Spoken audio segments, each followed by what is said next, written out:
बिस्मिल्लाहिर्रहमानिर्रहीम। आज के प्रोग्राम के साथ मैं हूं नसरुल्लाह मलिक। नाज़रीन, पाकिस्तान तहरीक इंसाफ की सियासत का अगर जायज़ा लिया जाए तो आपको ये बात नज़र आती है कि तहरीक इंसाफ अपने जारहाना मूड के अंदर कुछ ऐसे फैसले कर बैठती है जिसका नतीजा बहरहाल पाकिस्तान की मुखालफत पर जाकर मुंतज होता है।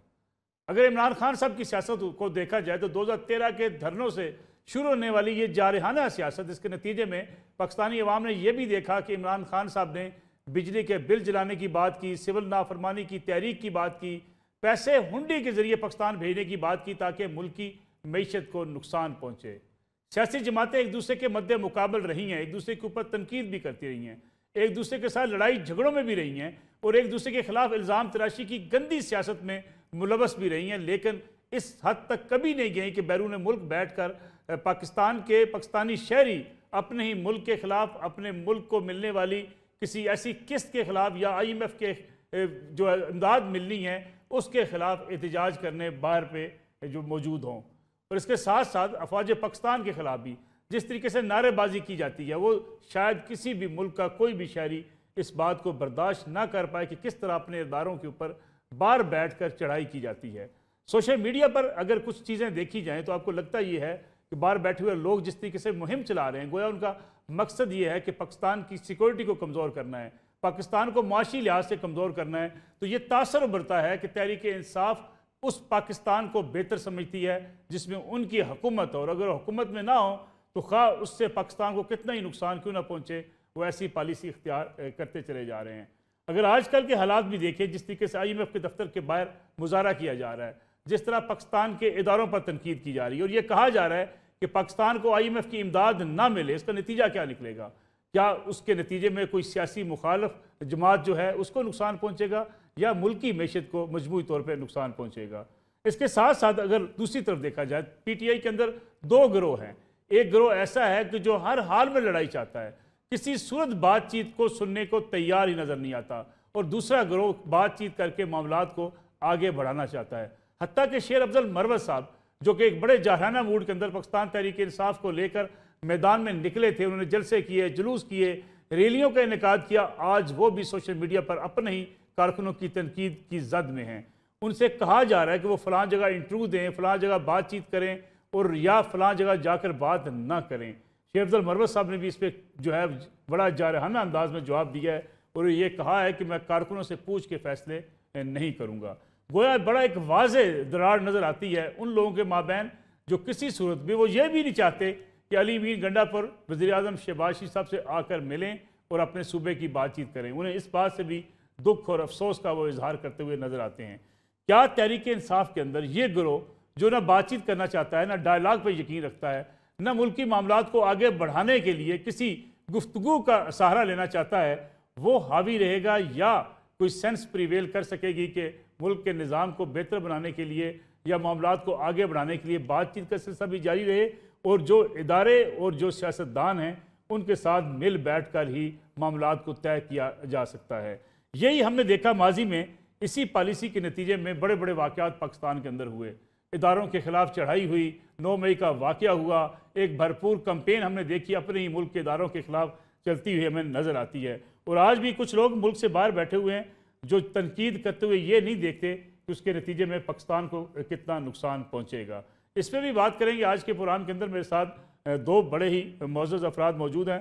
मोहसिन बेग साहब मुल्क के सीनियर तजियाकार हैं। इन मामलात को ख़ास तौर पर जब हम अमरीका की बात करते हैं, आलमी मालियाती इदारों की बात करते हैं, पाकिस्तान से बाहर बैठे हुए जो तारकीन वतन हैं उनके बिहेवियर की बात करते हैं। मोहसिन बेग साहब ने बड़े करीब से इस सारी सूरत हाल को देखा भी हुआ है। मोहसिन साहब बहुत शुक्रिया आपका प्रोग्राम में वक्त देने का। अतर काज़मी साहब सीनियर तजियाकार हैं, BBC से वाबस्ता रहे, आजकल सुनो TV से वाबस्ता हैं।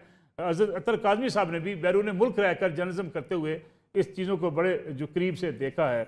मोहसिन बेग साहब, प्रोग्राम का आगाज़ मैं आपसे करना चाहूँगा। मैं मोहसिन बेग साहब, IMF के दफ्तर के बाहर मुजाहरा, उसके नतीजे में अगर पाकिस्तान को IMF के साथ मुज़ाकरात नहीं हो पाते, क्या ये नुकसान मौजूदा हुकूमत का होगा, पाकिस्तान का होगा? पाकिस्तान तहरीक इंसाफ इस किस्म के इक़दाम क्यों करती है?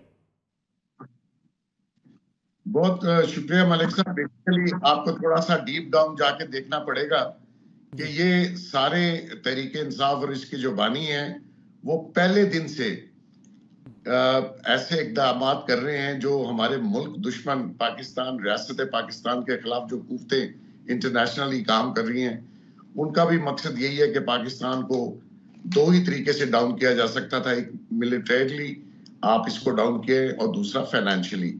तो पहली चीज तो अल्लाह के हुक्म से इतनी आसानी से मुमकिन नहीं है।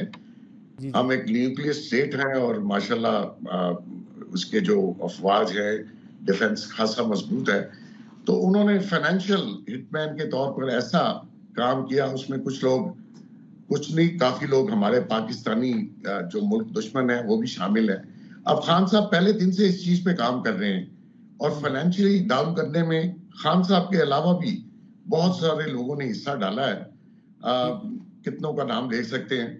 अब जो रिसेंटली इन्होंने जो काम शुरू किया कि किसी ना किसी तरीके से पाकिस्तान की मईशत को माशी तौर पर अगर डाउन कर दिया जाए, जो कि वो खासी हद तक कामयाब भी हुए लोग, मईशत हमारी खासी डाउन हुई। तो ऐसी सूरत में ये खाली इनका एजेंडा नहीं है तहरीक इंसाफ का, ये इंटरनेशनल साजिश है जिसके तहत आप इंटरनेशनल फोर्सेस को मुख्तलिफ हीलो बहानों से लेटर लिखते हैं, मुख्तलिफ गवर्नमेंट्स को आप ये कहते हैं और मुख्तलिफ गवर्नमेंट्स की तरफ से पाकिस्तान के ऊपर आवाज भी उठाई जाती है। तो ये मैं समझता हूँ जो उनका मकसद है, लेकिन ये मकसद वो कामयाब इंशाल्लाह नहीं होंगे। आपने सियासत करनी है तो पाकिस्तान के अंदर रह के करनी पड़ेगी और ऐसा नहीं हो सकता IMF के ऑफिस में या ऑफिस के बाहर जाके आप जो चंद लोगों के साथ जो शरपसंद भी हैं और पाकिस्तान दुश्मन भी है। अगर वो ये, मैं तो मलिक साहब एक और चीज पे बहुत परेशान हूँ, वो ये है कि पढ़े लिखे लोग जो अपने आप को पढ़ा लिखा समझते हैं, वो जिस तरीके से इस खान या तरीके इंसाफ की पॉलिसियों पे अमल करते हैं, या अभी रिसेंटली इलेक्शन में जिन लोगों ने वोट डाला है, देखिए आपको ये समझ होनी चाहिए कि जिस शख्स को आप अपनी मोहब्बत में या अपनी नफरत में वोट डाल रहे हैं, आया वो इस काबिल है आपके वोट के, आया वो इस काबिल है कि उसको ये मुल्क सौंप दिया जाए, आया वो इस काबिल है कि इस मुल्क को, इस न्यूक्लियर स्टेट को चला सके। आपने देखा 4.25 साल ये गवर्नमेंट में रहे, क्या किया? अगर आपके इतने दावे और इतने वादे और आपने इतने बड़ी बड़ी बातें की हैं, लेकिन प्रैक्टिकली आप रियासत को नहीं चला सके, आप हकीकत में सियासत नहीं कर सके और आपने पार्लियामेंट को चलने नहीं दिया, आपने अपोजिशन को इतना रगड़ा लगाया, आप चाहते थे मैं अकेला ही रह जाऊं और बाकी सब लोग खत्म हो जाए। ये नहीं होता। प्लेयर्स अपने आप को स्पोर्ट्समैन भी कहते हैं, लेकिन ये स्पोर्ट्समैन का तरीका नहीं होता जैसे वो उन्होंने हुकूमत की। तो अभी भी जो लोग सोशल मीडिया पे, हमारे कुछ पुराने कोलीग्स भी वहां बैठ के, क्योंकि मैं एक बात आपको बता दूं मलिक साहब, इसमें बहुत ज्यादा पैसा इन्वॉल्व है। आप बाहर बैठ के दिन में 6 वीलॉग करें पाकिस्तान के खिलाफ, तो मुझे ये बता दीजिए कि ये खाते पीते कहां से हैं? इनकी शुगर मिल या सीमेंट फैक्ट्रीज है कि ये वहां जाके अफोर्ड कर रहे हैं और कैसे रह रहे हैं?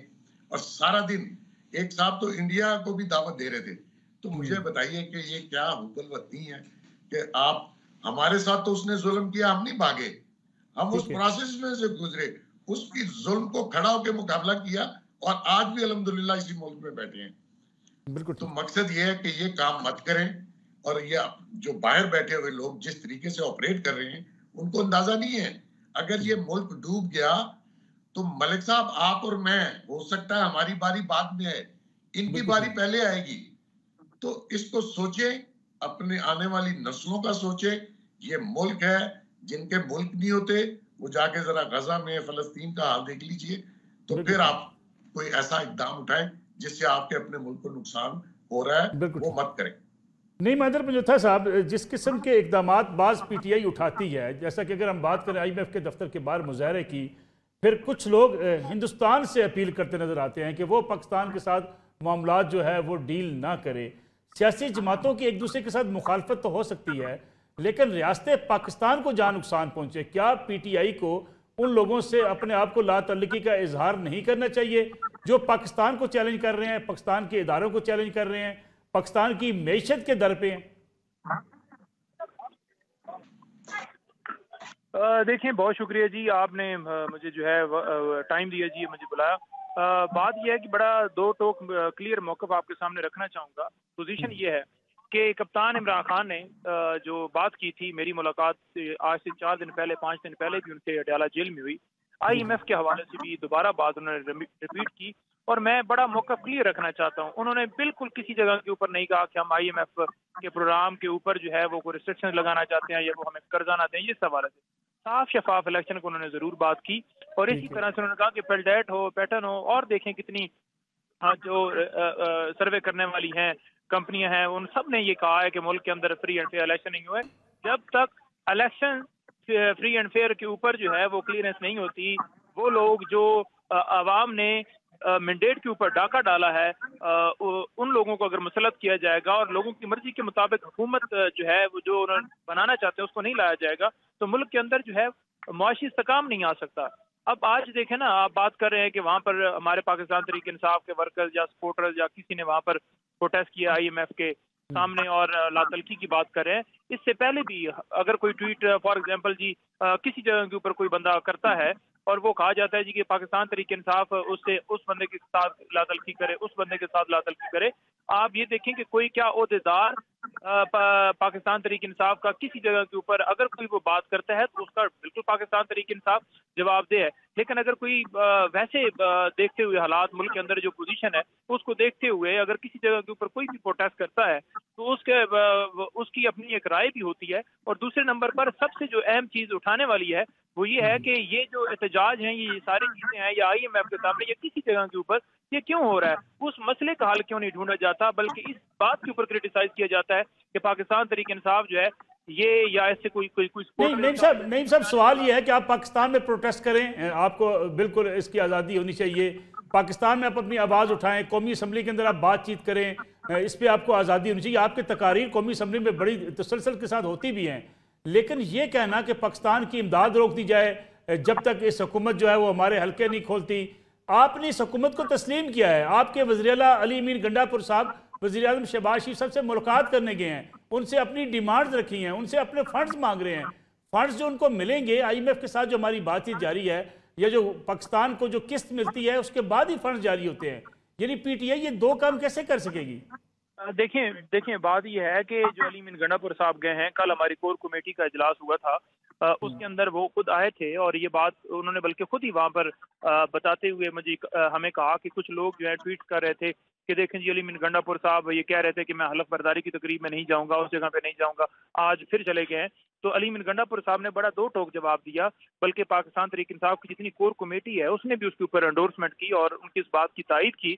और बल्कि उन्हें जब उन्होंने बात की तो हमने भी उनको जो है हौसला अफजाई करते हुए उस बात को मजीद एंडोर्स किया। वो बात ये थी, उन्होंने कहा जी कि मैं बतौर सदर PTI वहां पर नहीं गया था, मैं बतौर वहां पर अपने जाती किसी मामले के ऊपर नहीं गया था, बल्कि बतौर वजीर आला मैं गया था उस वक्त, क्योंकि मुल्क के अंदर जो हमारे सूबे के अंदर जो मसाइल हैं, वफाक ने 1500 अरब जो है कर्जा जो है वो लिया हुआ है, वो उन्होंने वापस करना है।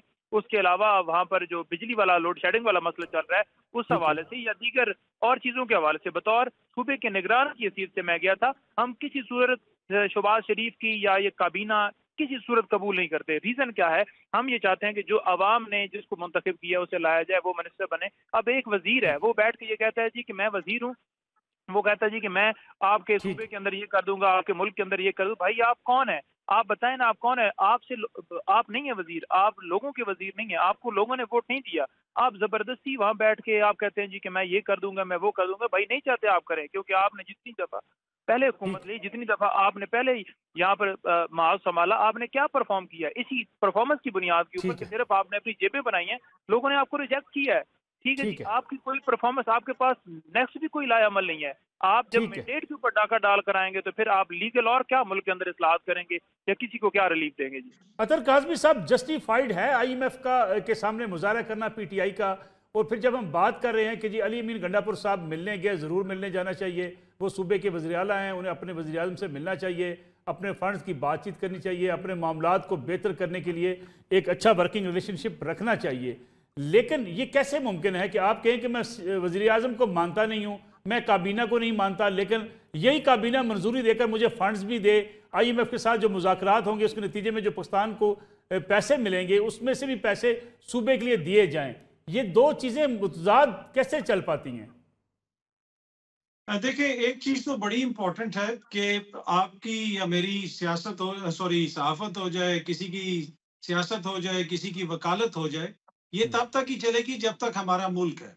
तो कुछ ठीक। बुनियादी चीजें हैं, उनके ऊपर हमें जो है इख्तलाफ भी हो सकता है एक दूसरे से, आपको मुझसे हो सकता है, मुझे आपसे हो सकता है, लेकिन जहाँ पे पाकिस्तान का मफाद हो, हम सबको उस पे ही आवाज उठानी चाहिए और वहां पे एक मौकिफ होना चाहिए कि जनाब ऐसा ना हो जिससे पाकिस्तान का नुकसान हो। अब ये जो बात है कि एहतजाज हो रहा है, उनको कोई खत लिखने की बात होती है, तो उससे क्या पाकिस्तान का तशख़्ख़ुस खराब होता है, पाकिस्तान के मफादात को नुकसान पहुंचता है। अब ये देखें, क्या अगर एक मुल्क के अंदर इंतखाबात का मजाक बना दिया जाए, तो हम्म, उससे मुल्क का तशख़्ख़ुस खराब नहीं हुआ? जिस तरीके से फॉर्म 45 जो हमने इलेक्शन कमीशन की वेबसाइट पे देखे हैं, हमने हम्म, खुद डाउनलोड किए, अब मेरी टीम ने डाउनलोड किए, मैंने डाउनलोड किए, उनको देख के बंदे को हंसी आती है। अब ये गुजरांवाला में जो रिकाउंटिंग हुई है, 17,000 वोट जो है वो रिजेक्ट कर दिया गया। पहले वो 7,000 था, 10,000 उसमें और ऐड कर दिया, वो एक ही बंदे का। क्या हम्म, इससे मुल्क की बदनामी नहीं हो रही? अब उनका मौकिफ ये है कि मुल्क दुश्मनी वो कर रहे हैं जो जबरदस्ती इक्तदार पे काबिज हैं, और वो हम्म। लोग जो इनके खिलाफ एहतजाज कर रहे हैं वो मुल्क को बचाने की कोशिश कर रहे हैं। अब उनका मौकिफ ये है। अब इसका फिर अब हम किस तरह फैसला कर सकें कि कौन दुरुस्त है? अगर कोई जबरदस्ती इक्तदार पे काबिज हुआ, उसको वोट नहीं मिले, क्या वो मुल्क से दोस्ती निभा रहा है या मुल्क से लेकिन दुश्मनी यह कर रहा है? अतर ये साहब भी सवाल ये पैदा होता है, 2018 के इलेक्शन में इमरान खान साहब के बारे में कहा गया कि वो सिलेक्टेड हैं, उन्हें हमारे ऊपर मुसल्लत किया गया है, लेकिन पाकिस्तान की किसी सियासी जमात ने इमरान खान साहब के खिलाफ आलमी मालियाती इदारों के सामने कहीं जाके कोई मुजाहरा, कोई खतूत लिखने की बात नहीं की। नहीं, देखिए, वो हो सकता है उन्होंने ना की हो। मोहतरमा बेनज़ीर भुट्टो साहिबा ने अमेरिकन टीवी पे बैठ के कहा था कि पाकिस्तान की फौजी इमदाद बंद कर दें। डायरेक्ट कहा था कि फौजी इमदाद बंद कर दें जब तक जनाब वहाँ पे डेमोक्रेसी ठीक नहीं होती है। तो यहाँ पे माज़ी में इशारे करते रहे हैं। अब आलमी अदालत इंसाफ में नवाज शरीफ साहब का ही बयान कलभूषण के वकील ने पढ़ के सुनाया था। डॉन लीक्स इसी मुल्क में हुई थी और हमें बताया गया था कि डॉन लीक्स वाले गद्दार वतन है, वो दुश्मन है वतन के। आज वही तारिक फातमी ठीक। आपकी खारजा पॉलिसी चला रहा है। मसला ये ना कि सियासतदानों के मौकिफ चेंज होते रहते हैं, लेकिन हमें एक चीज पे क्लियर होना चाहिए, चाहे खान साहब करें या कोई और करे, जहां पे पाकिस्तान के मफादात को नुकसान पहुंचाते हैं, हमें खुल के उसके ऊपर क्रिटिसिज्म करना चाहिए। मेरी जाती राय है, मैं जाती राय में ये समझता हूँ कि IMF का मामला हो जाए, दीगर मामला हो जाए, पाकिस्तान के अंदर हमें बात करनी चाहिए। ऐसा ठीक है। कुछ नहीं करना चाहिए इसलिए कि पाकिस्तान का सियासत कमजोर होगी, कोई इदारा कमजोर होगा, एस्टेब्लिशमेंट कमजोर होगी, तो कतन पाकिस्तान मजबूत नहीं हो सकता, मुल्क को ही नुकसान होगा। तो कुछ मामलात में सेंसिटिव होते हैं, हमें अपने ठीक है। मुल्क के अंदर बहस करें तो ज्यादा बेहतर होता है। अतर काजमी साहब, मुझे कमर्शियल ब्रेक प्रोग्राम में शामिल करिए, वापस आते हैं इस कमर्शियल ब्रेक के बाद। प्रोग्राम में एक बार फिर खुश आमदेद। मोहसिन बेग साहब, ये जो बात की जा रही है कि पाकिस्तान तहरीक इंसाफ से जो मखसूस नशिस्तें हैं ये छीनी गई, पेशावर हाई कोर्ट से भी रिलीफ ना मिल सका तहरीक इंसाफ को, सुन्नी इत्तेहाद कौंसिल को, जिस पे शेर अफजल मरवत साहब का एक बयान सामने आया कि हमारी अपनी दो बड़ी गलतियां थी, अगर हम ये गलतियां ना करते तो उसके नतीजे में हमारी मखसूस नशिस्तें हमसे ना छीनी जाती। लेकिन इस आवाज़ के खिलाफ भी बाज़ लोग तनकीद कर रहे हैं।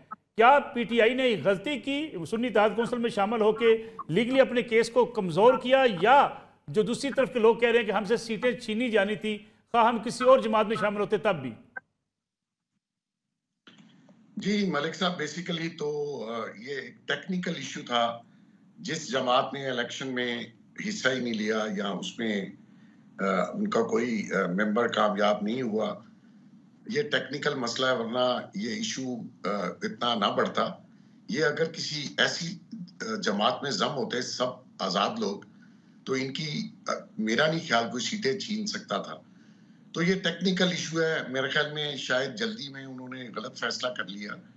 और ये जितने लॉयर्स अभी, क्योंकि फ्रंट फुट पे तो इनके लॉयर्स हैं जो नए इंटर हुए हैं तहरीक इंसाफ में, इनको ये पता होना चाहिए था कि ये एक ऐसा सेंसिटिव कानूनी मसला है। तो ये डेफिनेटली किसी ऐसी जमात में जाते तो अपने सारे जो मेंबरान थे, लेडीज या अकलीती लोग, उनकी सीटें इनको डेफिनेटली मिल जाती।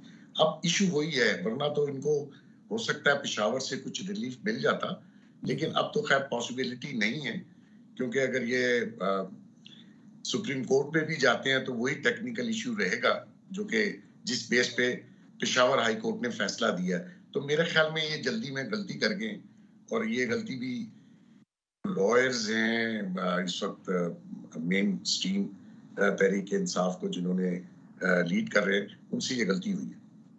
नईम साहब, शेर अफजल साहब का मौक़िफ़ दुरुस्त है जो बात कर रहे हैं कि हमसे टेक्निकल गलतियां हुई हैं, अगर ये हम गलतियां ना करते तो हमारी सीटें शायद ना जाती। लेकिन जो सियासी मौक़िफ़ पीटीआई का है वो कहते हैं जी कि बस हमसे सीटें छीनी जानी थी। लेकिन दूसरी तरफ जो तनकीद अभी पार्टी के अंदर भी शुरू हो चुकी है, ये कहा जा रहा है कि अगर हम मजलिस बात मुसलमीन में चले जाते, जमात इस्लामी से हमारी बातचीत चली, वो कामयाब ना हो सकी, फिर हमें सुन्नी इत्तेहाद कौंसिल में जाना पड़ा। ये क्विकली जो आपने फैसले तब्दील किए, क्या उसके असरात नहीं हैं?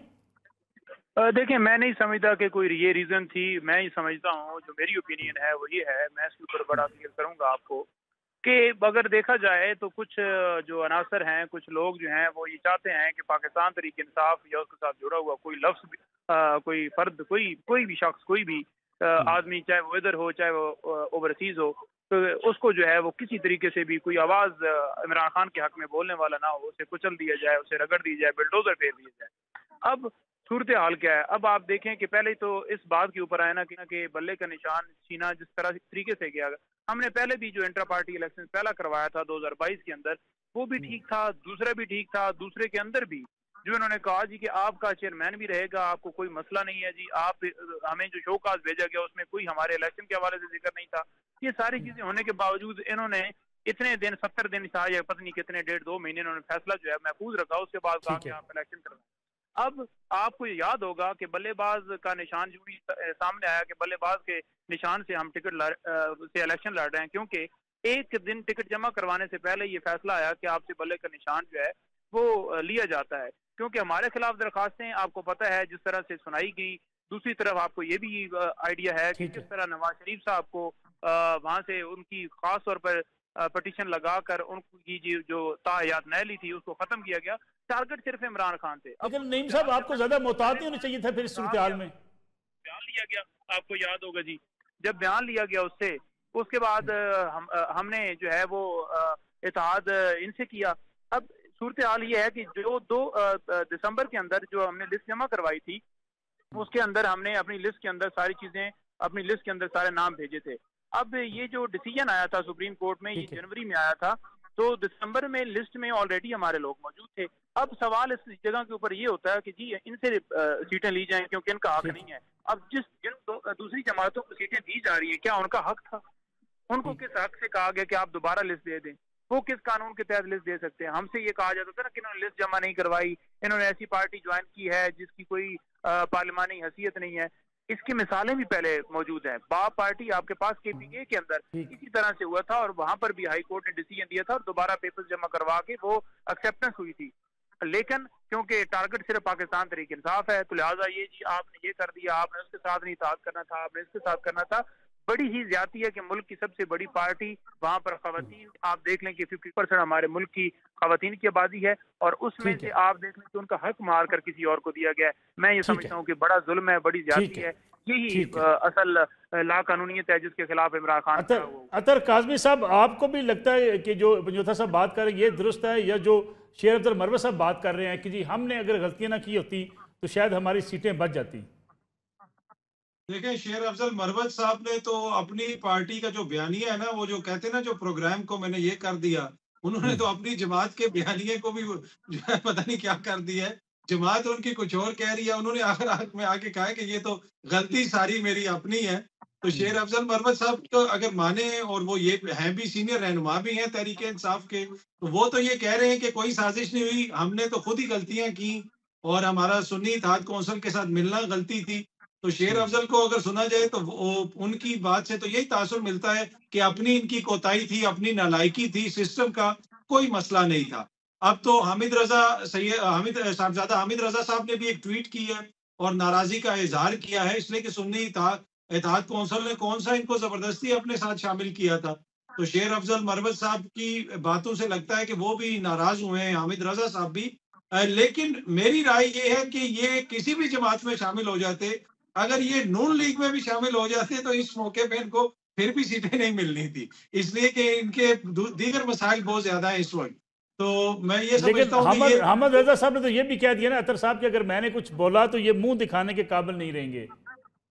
जी जी जी बिल्कुल वही ना, मतलब कि यकीनन कुछ ना कुछ तो है। उन्होंने भी नाराजगी का इजहार किया, अगर इतनी सख्त बात उन्होंने की है तो यकीनन उनको कोई गिला शिकवा होगा, और गालिबन वही शेर अफजल मरवत साहब के बयान की वजह से वो नाराजगी का इजहार कर रहे हैं। शेर अफजल साहब वो बात अपनी जमात के अंदर भी कर सकते थे, लेकिन आजकल आपको पता है कि जो भी होता है, चाहे वो मियाँ जावेद लतीफ साहब हो जाएं या शेर अफजल मरवत साहब हो जाएं, ये बातें बाहर आके करते हैं।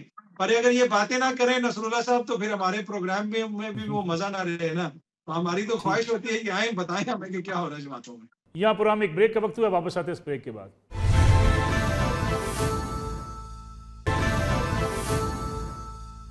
प्रोग्राम में एक बार फिर खुशामदीद। मोहसिन बेग साहब, जो मुल्क से बाहर बैठे कुछ लोग हैं जिनके बयानात खासतौर पर मुल्क की सालमियत के खिलाफ हैं, इदारों में दरार डालने की कोशिश है और ख़ासतौर पर हमसाया मुल्क को दावत देने वाली बातें हैं, क्या हुकूमत पाकिस्तान उन हुकूमतों से रजू नहीं कर सकती कि ये हेट स्पीच जो है ये दुनिया भर में बैन है, लेकिन बाहर कुछ लोग बैठकर पाकिस्तान की सालमियत को नुकसान पहुंचा रहे हैं?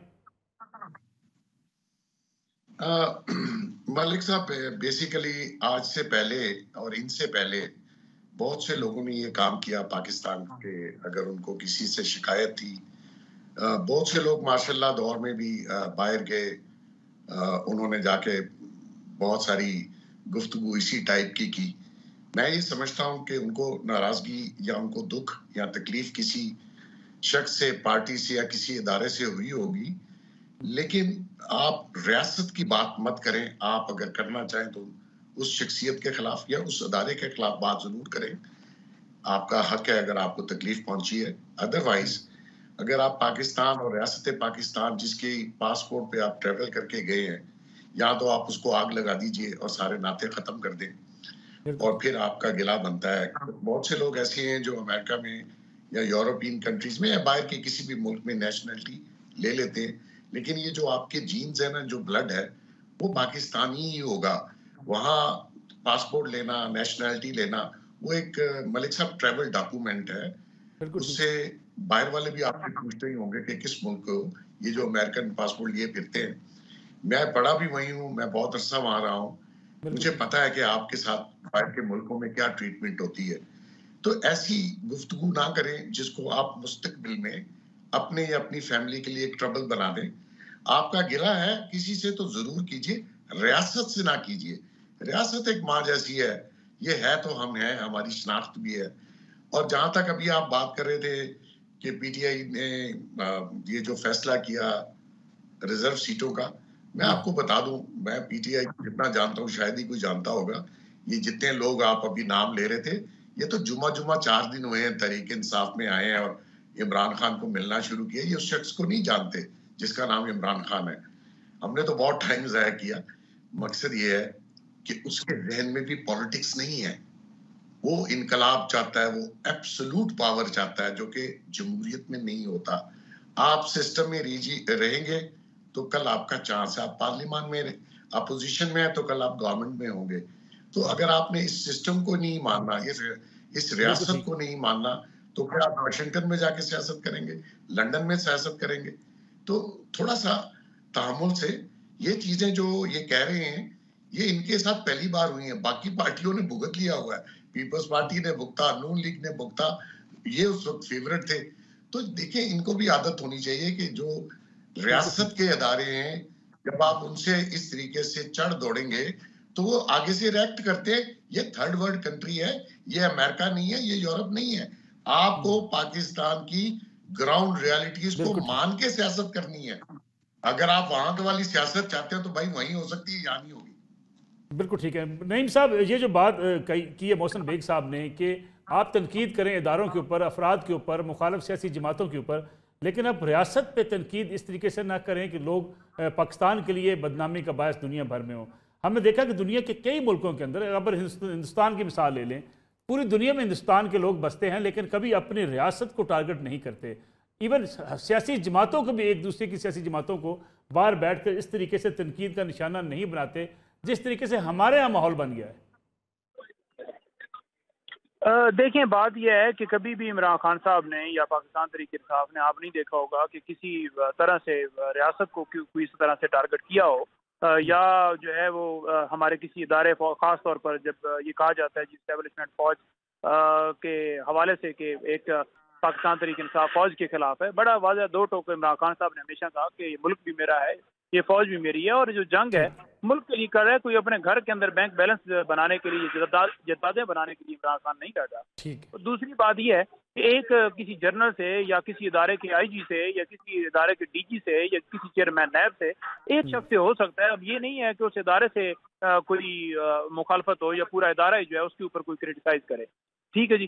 अब बात यह है, इस वक्त सूरत हाल ये है कि जो मुल्क के अंदर सूरत हाल पैदा की गई 9 मई को, 9 मई से पहले या उसके बाद, जो पाकिस्तान तहरीक इंसाफ के ऊपर खास तौर पर क्रैकडाउन किया गया, जैसे खान साहब के ऊपर केसेस बनाए गए, जैसे इलेक्शन के अंदर लास्ट जो मेरी मीटिंग हुई उसमें भी खान साहब ने बड़ा दो टोक ये बात राइज की, या उससे पिछली मुलाकात के अंदर भी मीडिया वाले भी खड़े थे। उन्होंने कहा जी कि देखें, एक होता है ना कि अंडर 19 टीम हो गई, एक अंडर 16 टीम हो गई, या उससे भी एक नीची, हमारे सारे लोग उठाए गए, हमारे उम्मीदवार उठाए गए, हमारे लोग तजवीज़ कुनिंदे, तायद कुनिंदे, जलसे जुलूसों के ऊपर पाबंदी। उसके बावजूद आप देख लें जितना इन्होंने जुल्म किया, लेकिन पाकिस्तान तहरीक इंसाफ ने वाज़ह तौर पर जीत हासिल की। उसकी रीज़न क्या थी? क्योंकि दूसरी तरफ ना कोई परफॉर्मेंस है, या जो उन्होंने जुल्म जबर किया है, क्या ये इस तरह का काम जो है किसी माशरे में, किसी जगह के ऊपर जायज़ है? जो आज हो रहा है, जो चल रहा है फ़लस्तीन के ऊपर, तो आवाज़ उठाने को मुझे बताएं कि कितने बयानात नवाज शरीफ के, शहबाज शरीफ ने बतौर वज़ीर आज़म या मरियम ने बतौर वज़ीर आला जो है वो दिए हों। आज भी इमरान खान अगर जेल में भी है तो वो फ़लस्तीन के हवाले से बात करता है। वो कहता है कि हम मुसलमान भाइयों को, वो क़ायद-ए-आज़म की मिसाल देते हुए कहते हैं कि क़ायद-ए-आज़म ने कहा कि हम उसको कबूल नहीं करते। आज इस्लामोफोबिया के ऊपर डे जो आज नईम साहब, जी, नईम साहब, चूँकि प्रोग्राम का वक्त बड़ा मुख्तार है, अतर काज़मी साहब से फाइनल कमेंट लेना। अतर काज़मी साहब, आपको KP के हुकूमत और फेडरल हुकूमत के माबैन वर्किंग रिलेशनशिप होती नजर आती है? मेरे ख्याल में ये मजबूरी है, जो ना चाहते हुए भी एक रिलेशनशिप तो कायम हो गई है। जिस तरह आपने भी देखा, मलिक साहब के अली अमीन गंडापुर साहब गए, वज़ीर आज़म साहब से मिले, और मेरे ख्याल में सूबे की जो अवाम है उन्होंने वोट दिया। अब KP की हुकूमत को भी एहतजाज उनका हक है, वो जरूर करें, लेकिन अवाम के लिए डिलीवर करना होगा, अवाम के वहां पे ख्याल करना पड़ेगा, तो उसके लिए वर्किंग रिलेशनशिप तो बनाना ही पड़ेगा। अतर काज़मी साहब, मोहसन बेग साहब, नईम हैदर, तो सब तीनों मेहमानों को बहुत शुक्रिया। नाज़रीन, कल आपकी खिदमत में दोबारा हाजिर होंगे। इजाज़त दीजिए, अल्लाह हाफ़िज़।